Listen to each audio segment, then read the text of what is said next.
ప్రేక్షకుల గురించి ఇంక నాకేం చెప్పాలో తెలియట్లేదండి. నేను నమ్మాను. అంటే నా ఉద్దేశంలో ప్రతిసారి గొప్పది అవసరం లేదండి. ప్రతిసారి గొప్పది అవసరం లేదు. కొన్నిసార్లు మన పక్కన ఉండోళ్ళే మన ఫ్రెండ్ అనుకోవచ్చు, మామ అని పిలుచుకున్నాడవచ్చు, మచ్చా అని పిలుచుకుండవచ్చు.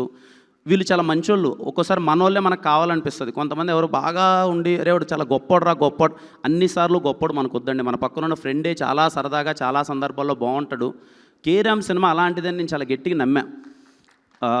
ఫ్రమ్ ద బిగినింగ్ నాకు తెలియకేం కాదు, నాకు తెలుసు నేను ఏ సినిమా చేస్తున్నానని. యాజ్ ఎ యాక్టర్గా నేను అందరినీ క్యాడర్ చేయాలి. నా ఉద్దేశం ఏంటంటే యాజ్ ఎ యాక్టర్గా నేను అన్ని రోల్స్ చేయాలి, అందరినీ మెప్పించాలి. నేను పదే ఇంటర్వ్యూలో చెప్పాను, మళ్ళీ చెప్తున్నాను, సినిమా అనేది మనకు నచ్చిందే సినిమా కాదు.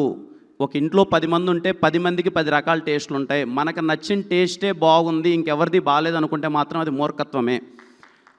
పదే ఇప్పుడు మా ఊర్లలోకి వెళ్ళి మేము సినిమాలు చూస్తూ ఉంటాం, పండగ పూట సినిమాలు చూస్తూ ఉంటాం. నేను ఈ సినిమాని ఎందుకు పండగ సినిమా అని నేను మెన్షన్ చేశానంటే అన్న, మాకు తెలుసు చేసినప్పుడే అరే ఇలాంటి ఎంటర్టైన్మెంట్ కోసమే చేస్తున్నాం ఈ సినిమా. మేమేదో అద్భుతం చేశాము, చాలా పెద్ద గొప్ప కథ తీసాము, దీంట్లో ఇన్ని లాజిక్లు ఉంటాయని నేను ఏ రోజు చెప్పలేదు.